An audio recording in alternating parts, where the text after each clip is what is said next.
पतझड़ आए बिना पेड़ों पर नए पत्ते नहीं आते। पतझड़ आए बिना पेड़ों पर नए पत्ते नहीं आते।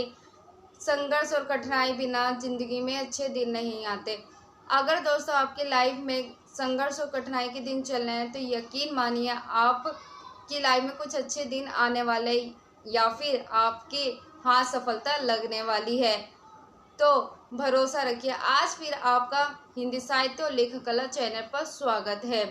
आज हम हिंदी व्याकरण से संबंधित कुछ महत्वपूर्ण तथ्य देखेंगे, जैसे कि वर्ण किसे बोलते हैं, शब्द किसे कहा जाता है, वाक्य किसे कहा जाता है, वाक्य के कितने अंग होते हैं, वाक्य को किन आधारों पर भेदों में वर्गीकृत किया गया है। तो शुरू करते हैं आज की हमारी क्लास। सबसे पहले देखते हैं कि वर्ण किसे कहते हैं। भाषा की सबसे छोटी इकाई वर्ण है। वर्ण क्या होते हैं? जो आपकी वर्णमाला में जितने वर्ण हैं उन्हें सबको वर्ण बोलते हैं, आ से लेकर ज्ञानी तक। जैसे का यहाँ पर एक वर्ण है। अब आपको समझ में आ गया होगा कि वर्ण किसे कहते हैं। अब देखते कि शब्द किसे कहते हैं। शब्द भाषा के वर्णों का व्यवस्थित समूह है। जैसे घोड़ा यहाँ पर क्या है?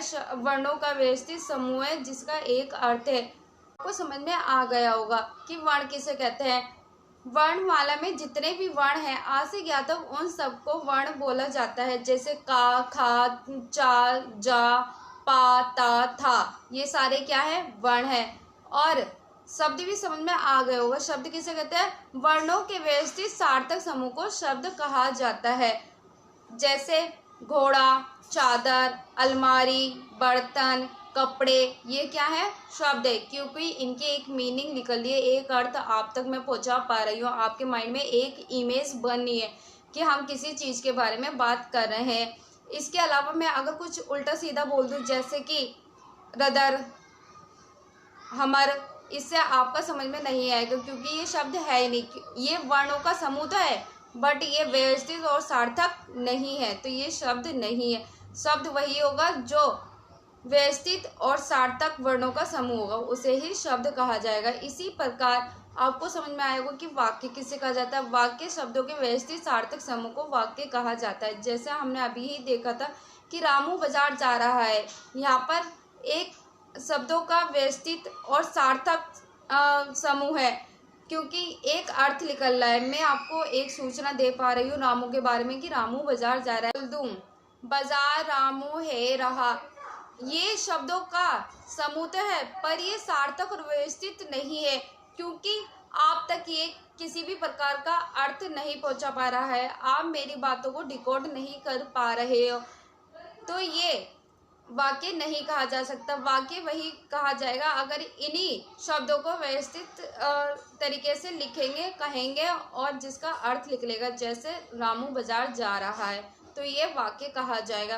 अब हम देखते हैं कि वाक्य के कितने अंग होते हैं। वाक्य के दो अंग होते हैं। कितने अंग होते हैं? दो अंग होते हैं। पहला क्या होता है? पहला आपका विधेय होता है और दूसरा उद्देश्य होता है। अब आपके माइंड में ये क्वेश्चन आया होगा कि विधेय किसे बोलते हैं। विधेय उसे कहा जाता है जो वाक्य में काम करता होता है या उसके बारे में कुछ बताया जाता है। जैसे हम अपने पहले वाला ही उदाहरण लेंगे, रामू बाजार जा रहा है। ये एक पूर्ण वाक्य है, सार्थक वाक्य, आप तक सूचना पहुंचा रहा है।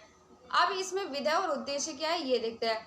रामू शब्द यहाँ पर विधेय है क्योंकि रामू के बारे में बताया जा रहा है, तो रामू यहाँ पर क्या हुआ? विधेय हुआ। जिसके बारे में बताया जाए या कर्ता उसे विधेय कहते हैं और जो बताया जाता है उसे उद्देश्य कहते हैं। जैसे बाजार जा रहा है, यहाँ पर बाजार जा रहा है उद्देश्य है। जैसे कि सीता आम काट रही है, इस वाक्य में आप मुझे बताइए कि विधेय किसे कहा जाएगा। सीता यहाँ पर एक विधेय है। सीता क्या है? विधेय, क्योंकि यहाँ पर सीता काम कर रही है। और जैसा कि मैंने पहले बताया कि जिसके बारे में बताया जाए या जो काम करता हो वाक्य में वह विधेय है और बाकी शब्द क्या बन जाता है? हमारे उद्देश्य। सीता यहाँ पर विधेय बन गई और बाकी शब्द, अन्य जो शब्द हैं वो क्या हो गए? उद्देश्य। आम काट रही है उद्देश्य है। अब हम देखते हैं कि वाक्य को कितने भेदों में वर्गीकृत किया गया है और किन आधार पर। तो वाक्य को दो वर्गों में वर्गीकृत किया गया है। वाक्यों को कितने वर्गों में वर्गीकृत किया गया है? दो में। किस आधार पर किया गया है? पहला रचना के आधार पर किया गया है और दूसरा अर्थ के आधार पर वाक्य को वर्गीकृत किया गया है। अब हम देखते हैं कि रचना के आधार पर वाक्य के कितने भेद हैं। रचना के आधार पर वाक्य के कितने भेद हैं? 3 भेद हैं। कौन कौन से? पहला साधारण तथा सरल वाक्य, दूसरा संयुक्त वाक्य, दूसरा कौन सा है हमारा? संयुक्त वाक्य। तीसरा मिश्र या मिश्रित वाक्य हमारा। ये किसके उदाहरण है? तीनों रचना के उदाहरण। रचना के आधार पर कितने भेद होते हैं? रचना के आधार पर 3 भेद होते हैं। पहला सरल या साधारण वाक्य, पहला कौन सा है? सरल या साधारण वाक्य। दूसरा संयुक्त वाक्य, तीसरा वाक्य क्या हुआ आपका? मिश्र या मिश्रित वाक्य।